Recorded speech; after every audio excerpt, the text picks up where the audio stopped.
네, 성도 여러분, 새해 첫 안식일입니다. 성도님들 가정마다 하나님이 주시는 큰 영적인 축복과 올 한해 계획하는 모든 일들 하나님께서 형통하도록 도와주시고 인도해 주시기를 바라겠습니다. 하나님께서 우리 앞서 가시고 우리 곁에 서셔서 우리를 지키시고 보호하시고 힘 주시는 한 해가 되기를 바라겠습니다. 오늘 점심시간에 청년선교회, 예전에는 AY였는데 요즘은 이제 어드벤티스트 뉴스 미니스트리 이렇게 해서 AYM인데요. 발제식을 하게 됩니다. 여러분들 관심을 가져주시고 또 축하해 주시고 격려해 주시기 바랍니다. 식사 후에 교회 임원들, 수석장로, 서기, 재무, 남녀 수석 집사, 안교임원, 선교임원들이 모여서 올 한 해 교회의 사업 목표들, 각 부서 중점 사업들, 또 필요한 예산들을 배정하는 일들을 하겠습니다. 관계되시는 분들은 시간이 되면 참석해 주시기 바랍니다. 네, 이수영 장로님 기도에서 말씀하신 것처럼 이번 주에 동정합회 39회 총회가 있었습니다. 본부교회 이상희 목사님이 협회장으로 모든 교회들의 담임 목사로 부르심을 받았고, 우리 교회 박규환 장로님이 39회기 동안 행정위원으로 봉사하시게 되었습니다. 총회를 은혜롭게 인도하신 하나님께 감사드리고, 또 부름받은 지도자들이 교회들이 신명나게 일할 수 있도록 잘 지원하고 일할 수 있도록 기도해 주시기 바랍니다. 오늘은 요한계시록 1장 1절로 8절을 본문으로 말씀을 나누도록 하겠습니다. 기도하시는 장로님이 오늘 우리에게 주시는 하나님의 말씀을 봉독해서 말씀 봉독은 생략하고 바로 말씀으로 좀 들어가겠습니다. 여러분, 우리가 성경을 펼치면 성경의 주인공이 누구인 것처럼 보입니까? 창세기 12장에서 아브라함을 부르신 이후부터 이스라엘 백성들이 성경의 주인공들입니다. 그리고 그 주인공들의 활동이 펼쳐지는 중심지, 주요 무대가 예루살렘입니다. 예수님께서 이 세상에 오셔서도 가장 관심을 가진 곳이 예루살렘이에요. 예루살렘아, 예루살렘아. 예수님께서 절기 때마다 예루살렘을 찾으시고 성전에서 백성들을 가르치시고 그들에게 보소하셨습니다. 예수님께서 어디서 재판받으셨나요? 예루살렘에서 재판받으시고 예루살렘 성문 밖 골고다에서 십자가에 높이 들리셨습니다. 우리가 지난주까지, 작년까지 사도행전을 살피면서 성경의 주인공과 배경이 달라진 것을 볼 수가 있어요. 이제 사도 바울이 로마 감옥에 있다가 풀려나고 그가 잠시 활동을 하다가 다시 붙잡혀서 순교하는 일이 있고 나서 AD 66년부터 73년 사이에 1차 유대 로마 전쟁이 일어납니다. 결국 유대인들이 로마를 상대로 독립전쟁을 일으켰고 AD 70년에 예루살렘 성전과 성이 돌 위에 돌 하나 남지 않고 다 무너졌어요. 그리고 이 전쟁 기간 동안 100만 명이 넘는 유대인들이 죽임을 당했고 예루살렘은 폐쇄되고 대부분의 유대인들은 유대 땅으로부터 흩어지게 된 것입니다. 성경의 주인공이 유대인들이었고 예루살렘이 중심지였고 그 중심에 성전이 있었는데 이제 성전도 사라지고 유대인들이 흩어지게 된 것입니다. 여러분, 이 자리를 다시 채운 주인공은 교회와 성도들입니다. 우리도 주인공이에요. 교회고 성도들이잖아요. 우리가 이제는 구속의 역사의 중심이고 오늘부터 연구하는 요한계시록이 기록된 AD 96년 그 당시의 교회의 중심은 밑에 있는 것이 이제 지금 터키에 있는 튀르키예에 있는 에베소의 유적인데 이제 에베소가 교회 구속의 역사의 중심이 된 것입니다. 이 당시에 AD 96년 1세기 말에 이 교회의 감독이 누구였냐면 누구였을까요? 짐작이 되십니까? 에베소 교회의 감독이 사도 요한이었어요. 소아시아의 에베소에서 사도 요한을 중심으로 다른 사도들은 다 순교당했습니다. 어머니 교회 에베소 교회에 유일하게 살아남은 사도 요한과 함께 로마의 박해 속에서도 그들은 그들에게 맡겨진 복음 사명을 찬란하게 성취해가고 있었습니다. 하나님께서는 새로운 구속사의 주인공, 이 교회를 향하여, 성도들을 향하여 앞으로 반드시 속히 될 일들이 기록된 이 책을 선물로 주셨습니다. 자, 1절과 2절 같이 한번 읽어보겠습니다. 예수 그리스도의 시작. 예수 그리스도의 계시라. 이는 하나님이 그에게 주사 반드시 속히 일어날 일들을 그 종들에게 보이시려고 그의 천사를 그 종 요한에게 보내어 알게 하신 것이라. 요한은 하나님의 말씀과 예수 그리스도의 증거 곧 자기가 본 것을 다 증언하였느니라. 아멘. 요한계시록 첫 부분의 기록을 보면 요한계시록의 저자를 누구로 소개하고 있습니까? 우리가 요한계시록을 배울 때마다 예수 그리스도의 계시기 때문에 요한계시록의 실질적인 저자는 예수님이시다, 이렇게 배웁니다. 이 책을 기록한 사람이 요한이라고 분명하게 얘기하고 있고, 마지막 장인 22장 8절에도 이것들을 보고 들은 사람이 요한이다, 이렇게 분명하게 말해주고 있습니다. 우리 교회에는 요한이라는 이름을 가진 사람이 없는데 자녀들 이름을 요한으로 짓는 성도들이 더러 있습니다. 요한은 히브리 이름인데 여호와는 은혜로우시다, 그런 뜻입니다. 요한은 예수님의 12제자 중에 가장 어렸죠. 그의 형님은 야고보였는데 마가복음 3장에서 예수님이 이 두 형제, 어부였던 두 형제가 주님을 따를 때에 그들을 뭐라고 불렀냐면 보아너게라고 불렀어요. 보아너게. 뜻은 뭡니까? 우레의 아들입니다. 성미가 급했고 목소리도 크고 또 화도 잘 내고 그런 사람들이었습니다. 그런데 이 요한계시록을 기록할 즈음 AD 96년 1세기의 마지막 즈음에 모든 성도들이 요한을 뭐라고 불렀을까요? 요한의 별명이 있었는데 요한을 사랑의 사도라고 불렀어요. 요한을 사랑의 사도라고 불렀는데 전승에 의하면 노년의 에베소 교회를 섬기던 요한이 날마다 설교하기를 서로 사랑하라, 이 설교를 했습니다. 사람들이 이 사도를 찾아와서 말했어요. 사도님 왜 매주 같은 기별만 전하십니까? 그렇게 물었을 때에 요한은 말하기를 서로 사랑하라는 것이 예수님께서 우리에게 하신 최고의 명령입니다, 그렇게 대답을 했습니다. 1세기 말 교회와 성도들은 예수님의 사랑으로 온전히 변화된 사랑의 사도 요한으로부터 감화와 감동을 받았고 그가 전하는 기별을 통하여 위로를 얻을 수가 있었습니다. 여러분, 사람들이 흔히 말하기를 사람은 잘 안 변한다, 그렇게 말하고 실제 그래요. 그리고 이제 행정을 하거나 사람을 관리하는 사람들이 자주 하는 말이 사람은 고쳐 쓰는 거 아니다, 그렇게 이야기를 해요. 처음부터 좋은 사람을 뽑아 써야지 고쳐 쓰는 일은 불가능하다, 그렇게 이야기를 합니다. 그런데 사람을 변화시키실 수 있는 분이 계세요. 예수님은 사람을 변화시킬 수 있으세요.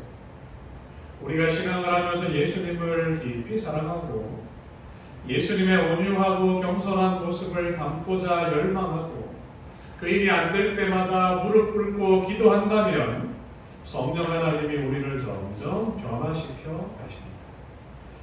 우리가 내 의지와 내 성향으로는 그렇게 살 수 없지만 성경 말씀과 성령의 인도에 순종하는 습관을 계속해서 들이다 보면 우리가 점점 예수님을 닮아가는 것입니다. 우레의 아들이었던 요한이 사랑의 사도로 변했던 것처럼 우리가 이런 변화를 경험하는 것입니다. 내 자신은 내가 얼마나 변했는지 몰라도 여러분이 신앙하기 전에 만났던 친구들을 지금 만나게 된다면 야, 너 변했다. 그런 소리를 분명히 들으실 것입니다. 여러분, 이런 아름다운 변화를 날마다 경험해가는 우리 모두가 되시기를 바라고, 나는 안 될 거야 그렇게 생각하지 마시고 예수님이 나를 고쳐주시고 변화시켜 주실 것이라는 그런 믿음을 갖고 살아가는 우리 모두가 되기를 바라겠습니다. 계시록의 저자는 실제 인물이다. 에베소의 감독이었던 폴리갑은 요한이 있었던 것을 증언했다. 계시록에서 교회를 향한 편지가 에베소 교회를 중심으로 진행되는 것을 볼 수가 있다. 역사의 기록에서 에베소 교회의 감독 폴리갑이 나와요. 근데 이 폴리갑은 그의 기록을 통해서 내가 젊은 시절에 사도 요한이 에베소에서 사역했던 것을 보았다.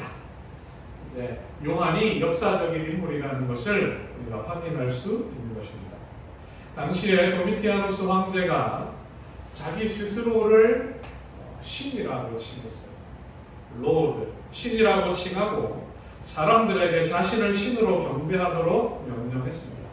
하지만 그리스도인들이 황제 숭배를 거절할 때에 교회는 극심한 박해를 받았고, 교회의 지도자였던 요한도 붙잡혀서 죽이려고 했지만 죽일 수 없자 지중해의 반모섬에 유배되어서 요한이 자유를 박탈당하고 강제 노역, 바위를 운반하는 일을 하고 있었습니다. 여러분이 섬에서 사방을 바라보면 다 바다입니다.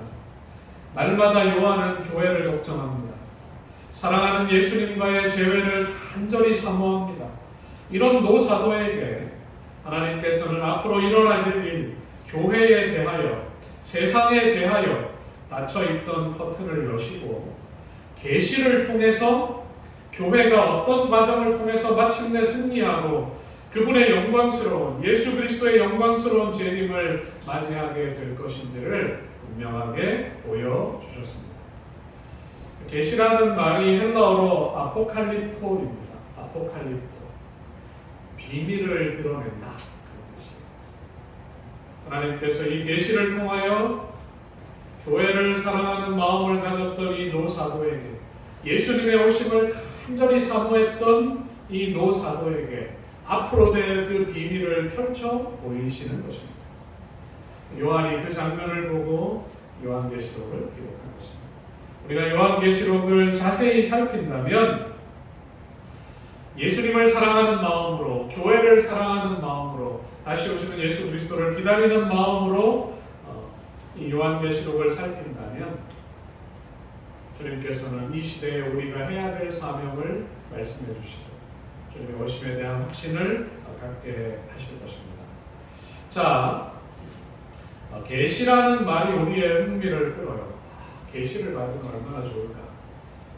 하나님께서는 언제나 선지자들에게 계시를 보여주시고 당신이 하실 일을 진행해 오셨는데, 다니엘서를 통해서 하나님께서 펼쳐 보이신 미래에 대한 비밀, 다니엘서에는 예수님의 초림에 대한 정확한 시점을 알 수 있도록 알려주고 있습니다. 그리고 다니엘이 가브리엘 천사를 통하여 그가 계시를 받고 다니엘서를 기록했던 것처럼 이제 요한의 글이 계시로 시작을 한 것입니다. 이 구절을 한번 보세요. 마치 이제 다니엘서의 마지막 부분, 그리고 요한계시록의 첫 부분. 여러분, 계곡이 아주 깊은 산에 올라가서 소리를 질러보세요. 내 소리가 메아리 돼서 들려오는 게 들리시죠? 다니엘이 외친 이 기록이 계시록에 의해서 다시 메아리 돼서 들리는 것처럼 느낄 수가 있습니다. 자, 제가 다니엘서 12장을 읽어볼 테니까 여러분들 계시록 1장 3절을 읽어보세요. 기다려서 1335일까지 이르는 그 사람은 복이 있으리라. 너희는 가서 마지막을 기다리라. 이는 내가 평안히 쉬다가 끝날에 내 몫을 누릴 것이니라. 자, 이 예언의 시작. 이 예언의 말씀을 듣는 자와 그 가운데 기록한 것을 지키는 자는 복이 있나니 때가 가까우니라. 1장 1335일까지 이르는 사람은 복이 있을 것이다. 그렇게 얘기를 하고 이 예언의 말씀을 읽는 자와 듣는 자와 그 가운데 기록한 것을 지키는 자가 복이 있다고 계시록에서 받고 있습니다. 여러분, 유대인들이 구약 시대에도 그렇고 이제 신약 시대에 흩어져서 회당에 모였죠. 회당에 모이면 예언서들, 구약 성경의 예언서들이 있잖아요. 그 예언서들을 예식문으로 사용했습니다. 우리가 마치 교동문을 읽는 것처럼 이 예언서들을 읽었는데 청중들 앞에서 예언서들을 낭독합니다. 이제 3절을 보면 읽는 자와 듣는 자들, 이런 말이 유대인들이 볼 때는 아주 자연스러워요. 항상 회당에 모이면 말씀을 읽는 자가 있어요. 그리고 또 듣는 뭐가 있어요? 듣는 자들이 있는 것입니다. 어떤 면에서 제가 이제 성경을 읽는 자예요. 여러분이 지금 뭐 하고 계세요? 듣고 계세요. 이제 원문에는 읽는 자는 단수입니다. 영어에 정관사 더가 있는 것처럼 헬라어는 호라는 정관사가 있는데 읽는 자 앞에는 호라는 정관사가 있고 듣는 자들 앞에는 호이라는 복수 정관사가 붙어 있어요. 사람들 앞에서 한 사람이 읽어요. 그러면 여러 사람이 들어요. 그리고 그 말씀을 들은 여러 사람들이 그 가운데 기록된 것을 지킴으로 뭘 받는다고요? 그 가운데 기록된 것을 지키는 자는 뭐가 있다? 복이 있다. 왜냐하면 때가 가깝기 때문이다. 그 말씀을 잘 지키면 예수 그리스도께서 재림하실 때 받을 영원한 생명과 상급이 있음을 이야기하고 있는 것입니다. 그래서 재림교회는 특별히 예언에 대한 깊은 연구를 통해 탄생하게 되었습니다. 우리는 하나님의 계명과 예수의 증거가 예언의 신, 대언의 영이라는 것을 확신하고 있는 세상 역사의 마지막 남은 무리입니다. 하나님은 언제나 당신께서 하실 일들을 선지자를 통해서 알려주셨는데 지구 구속의 역사의 절정, 하나님이 우리를 구원하시는 구원의 역사의 절정은 십자가와 재림입니다. 십자가를 통해 이룬 그 구원, 십자가를 통해서 이루신 그 구원이 완성되는 그날이 예수님이 영광 중에 다시 오시는 날입니다. 그래서 예수 그리스도의 재림은 구속의 역사에 있어서 가장 엄숙하고 중요한 시간이라고 말할 수 있습니다. 그분의 오심을 사모하고 준비하게 하는 가장 강력한 계시, 그 계시가 바로 요한계시록에 담겨 있는 것입니다. 이 예언의 말씀을 읽고 이 예언의 말씀을 듣고 깨달아서 이 시대를 향한 하나님의 뜻과 사명을 깨닫고 그것을 실천할 때에 우리는 주님의 오심을 준비할 수 있고 주님 오시는 그날 우리를 위해 준비된 다음 없는 축복을 받게 될 것입니다. 이 예언의 말씀을 읽는 자와 듣는 자와 그 가운데 기록한 것을 지키는 자가 복이 있다고 말씀하시면서 그 이유가 뭐예요? 읽는 자, 듣는 자, 지키는 자가 복이 있다. 그 이유는 뭐가 가까움이라? 때가 가까움이라. 그때는 언제일까요? 예수님이 다시 오실 때입니다. 여러분, 이제 2023년이 시작되었어요. 믿기질 않아요. 세월이 왜 이렇게 잘 가는지.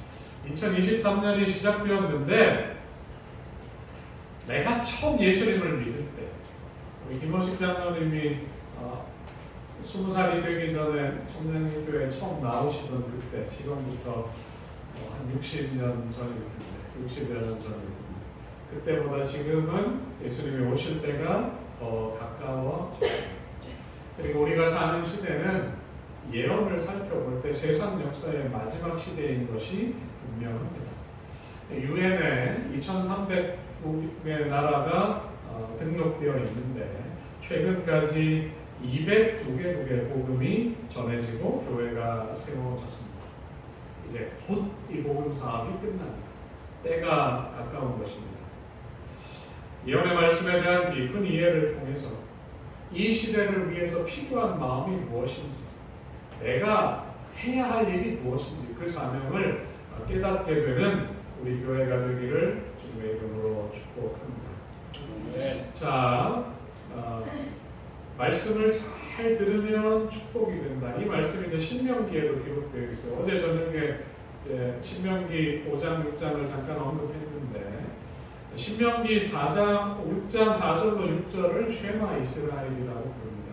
자, 같이 한번 읽어보겠습니다. 이스라엘아, 시작.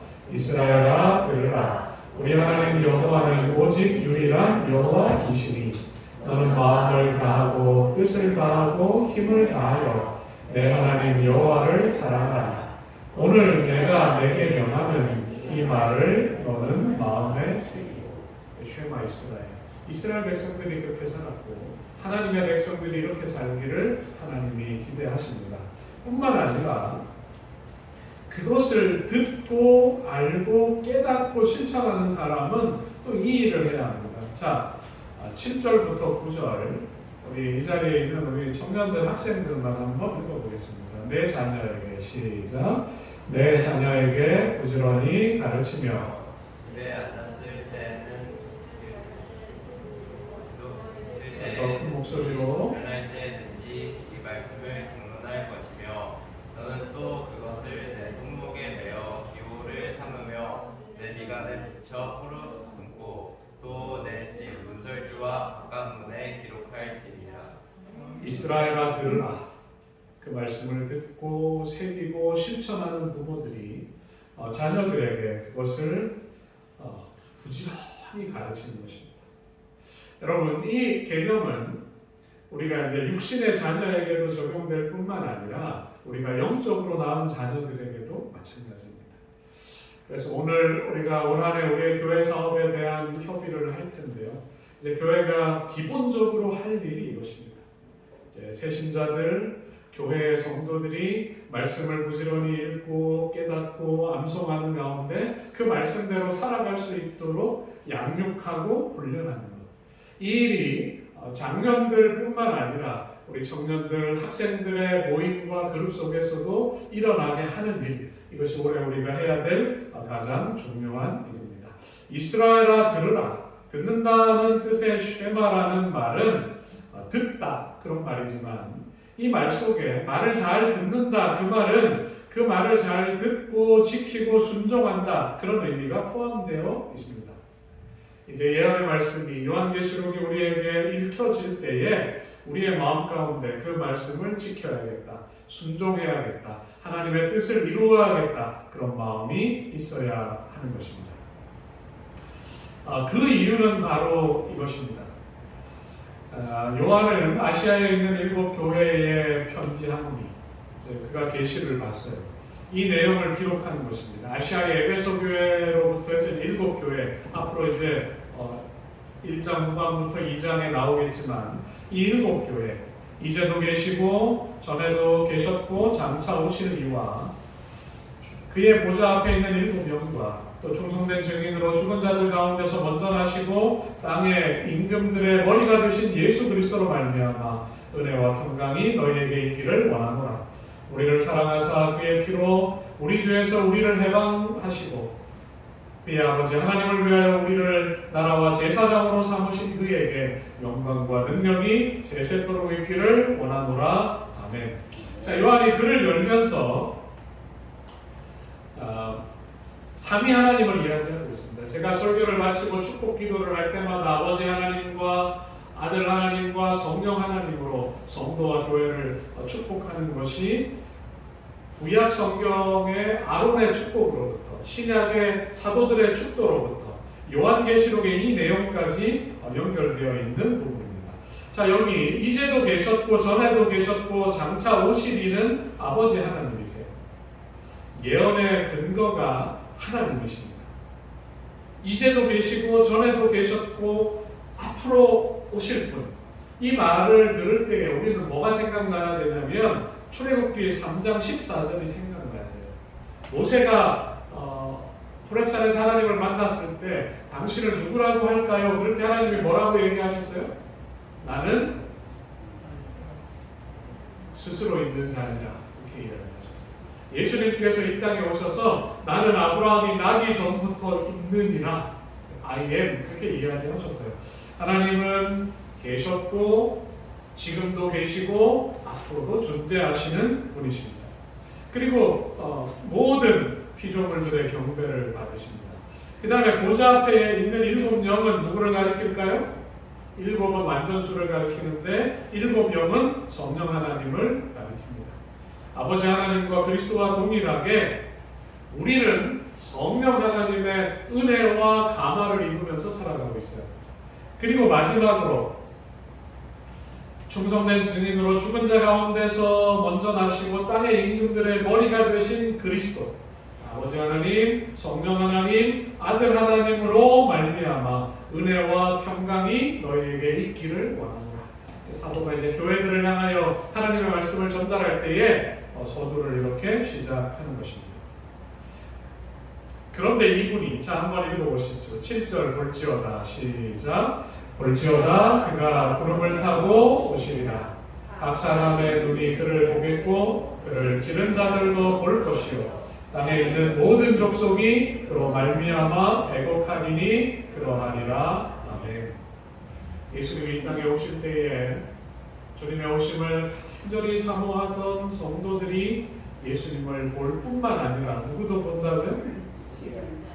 그분을 못 받고 직접 주님을 죽였던 로마인들, 그분의 죽음에 관여한 사람들, 예수님을 시기하고 죽이는 일에 앞장섰던 제사장들, 제발 그러지 말라고 막아야 했지만 같이 십자가에 못 박으라고 소리 질렀던 수많은 군중들, 그 군중들이 예수님께서 왕으로 오시는 장면을 목격하게 될 것이다.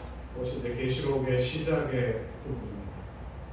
그러면서 그들이 우리의 판단이 잘못되었던 것입니다.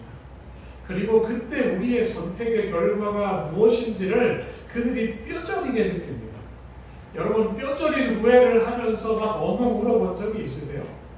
너무 속상하고 내가 그렇게 한 일의 결과가 이거라는 것 때문에 너무 원통하고 힘들었던 그런 경험들을 우리가 살아오면서 하게 되는데, 주님이 오시는 그때에 이 죄인들이 느끼는 그 슬픔이 얼마나 큰지, 마치 사랑하는 사람이 죽었을 때 그 느끼는 그 애곡하는 것과 같이 그들이 통곡하게 될 것이라고 말하고 있습니다. 예수님께서 그들에게 불의한 재판을 받으실 때 분명히 말씀하셨어요. 그때 인자의 징조가 하늘에서 보이겠고 그때 땅의 모든 족속들이 통곡하며 그들이 인자가 구름을 타고 능력과 큰 영광으로 오는 것을 보리라. 그렇게 얘기할 때 제사장들은 예수님의 뺨을 쳤어요. 뺨을 쳤던 그 사람들이 주님께서 다시 오시는 그 순간에 통곡하게 될 것입니다. 여러분, 요한계시록을 기록하고 있는 이 노사도, 사도 요한의 가장 큰 소원이 뭘까요? 짐작이 되시잖아요. 네? 정말 큰 소원이 뭘까요? 네, 예수님과의 재회입니다. 자기가 죽기 전에 예수님이 오실 줄 알았어요. 예수님을 너무 만나고 싶어요. 전에도 계셨고 지금도 계셨고 장차 오실 분, 표현을 보면 전에도 계셨고 지금도 계시고 앞으로도 계실 분이 그렇게 얘기하지 않고 앞으로는 뭐라고 얘기하고 있어요? 장차 오실 분. 그분이 오셔야 만날 수 있기 때문에 그분의 오심에 대한 간절한 그의 마음을 우리가 느낄 수 있습니다. 여러분, 예수님이 승천하시자마자 이 12사도가 그 당시에 땅끝을 향해 나아갔습니다. 그들이 아프리카로, 중앙아시아로, 인도로, 스페인으로 구원의 복음을 들고 나아가서 짧게는 몇 년, 길게는 사도 바울처럼 한 30년 가까이, 또 사도 요한처럼 그들이 아주 불꽃 같은 삶을 살면서 그들의 생명을 주님께 드렸습니다. 하지만 사도들의 선교 열정이 이제 교회가 커지고 교회를 국교화하고 인정하면서 점점 사라지게 되었습니다. 그러다가 다시 교회가 뜨겁게 부흥하게 된 때가 종교개혁 시대입니다. 그러면서 종교개혁의 불길이 이제는 세계 선교로 다시 펼쳐지게 됩니다. 영국에서, 독일에서, 프랑스에서, 네덜란드에서, 스페인에서 수많은 그리스도인들이 아프리카와 인도와 아시아와 아메리카로 건너가서 그들이 땅 끝까지 복음을 위해서 애쓰게 됩니다. 그리고 이 종교개혁자들의 이 열심이 마침내 1800년대 초반에 우리 믿음의 선구자들 다니엘서의 예언을 연구하면서 2300조의 끝이 이르렀고 예수 그리스도의 재림이 가까웠다는 소식에 마음이 뜨거워진 사람들이 재림운동을 통해 그들이 이 기별을 힘차게 전한 것입니다. 그리고 그들이 성경 말씀을 깨닫고 모여서 마지막 남은 교회를 만들고 불과 2세기가 지나가기 전에 전 세계에 재림 기별을 전하는 일을 행하고 있는 것입니다. 그들이 이렇게 하는 단 한 가지 이유가 바로 예수님의 이 말씀 때문입니다. 우리 같이 한번 읽어보겠습니다. 이 천국 복음이 시작. 이 천국 복음이 모든 민족에게 증언되기 위하여 온 세상에 전파되리니 그제야 끝이 오리라. 예수님이 우리에게 주신 사명을 교회와 성도들이 완수할 때에 그분이 다시 오실 수 있으세요. 우리도 만나고 싶고 예수님도 오시고 싶으신데 이 사명이 이루어져야 하는 것입니다. 사랑하는 성도 여러분, 2023년을 여는 이 새해 첫 안식일 우리들의 마음속에 다시 예수 그리스도께서 오심에 대한 주님을 다시 만나고자 하는 그런 열망이 일어나게 되시기를 간절히 바라겠습니다. 요한계시록을 우리가 손에 잡고 다시 이 책을 펼칩니다. 계시록의 첫 예언은 볼지어다 구름을 타고 오시리라. 예수님이 다시 오시겠다는 약속입니다. 오시는 하나님은 다름 아닌 그리스도 그분이시다. 우리는 단지 사건을 기다리는 것이 아니라 우리가 사랑하고 아는, 그리고 그도 우리를 사랑하고 아는 한 분을 기다리는 것이다. 이러한 인격적인 관계는 그 기다림을 더욱더 열렬하게 만든다. 막연하게 그분을 기다리는 것이 아니라 우리가 사랑하는 그분을 기다리는 것입니다. 그분께서도 우리를 사랑하고 계시는 것입니다. 여러분, 주님을 사랑하고 주님의 오심을 간절히 사모하는 마음으로 그 마음을 우리 마음 가운데 품고 주님께서 우리에게 기대하시는 일들을 행해가는 올 한 해가 되시기를 간절히 바라겠습니다. 전 세계적으로 우리 재림교회가 아윌고라는 그런 슬로건을 가지고 내가 있는 곳에서, 내가 갈 수 있는 곳으로 나아가서 복음을 전하겠다고 결심하고 있습니다. 우리 재림교회의 이 놀라운 부흥과 사업 완수에 대한 열정이 우리 율석 본연교회로부터 시작되기를 주님의 이름으로 축복합니다. 올 한 해 우리 교회에 충만한 이런 주님을 향한 사랑과 열정과 사명을 완수하고자 하는 이런 담대하고 기쁜 마음이 정말 많은 사람들에게 퍼져나가는 그런 2023년이 되기를 바라면서 그 말씀을 드리겠습니다. 네, 함께 일어나셔서 헌신의 찬미를 드리겠습니다. 찬미가 196장입니다.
그대로 오신 아버지 하나님, 예수님을 간절히 사모하고 주님을 사랑하고 다시 오심을 기다리던 사도 요한에게 오셔서 앞으로 될 일을 보여주시고 마침내 이루실 장엄한 승리를 보게 하시고 그 일을 위하여 준비하게 하신 주님의 사랑에 감사를 드립니다. 아멘. 또 아버지 하나님, 우리의 마음 가운데도 주님을 사랑하는 마음이 더 커져가는 한 해가 되게 하여 주옵소서. 아멘. 주님을 만나고자 하는 그리움이 우리의 마음에서 샘솟게 하여 주옵소서.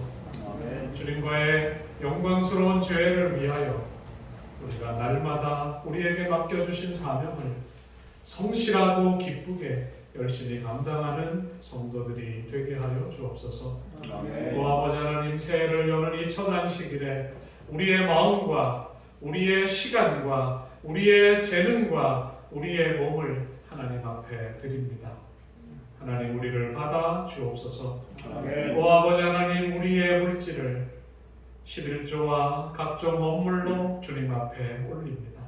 주님이 예물을 받으시고 우리를 축복하여 주옵소서. 아멘. 예언의 말씀을 읽고 듣고 기록된 것을 행하는 자에게 약속하신 그 축복을 이 땅에서도 누리며 살게 하여 주시고, 아멘. 주님께서 맡기신 사명을 잘 감당함으로 주님 오시는 그날 주님께서 우리를 위해 준비하신 놀라운 축복을 다 받아 누리는 모든 성도들이 되게 하여 주옵소서. 아멘. 이제는 우리 주 아버지 하나님의 무한하신 사랑과 예수 그리스도의 구원하시는 은혜와 성령 하나님의 감화 감동하심이 사랑하는 주의 성도들을 위해 이제로부터 주님 오시는 그날까지 영원토록 함께 있을지어다. 아멘.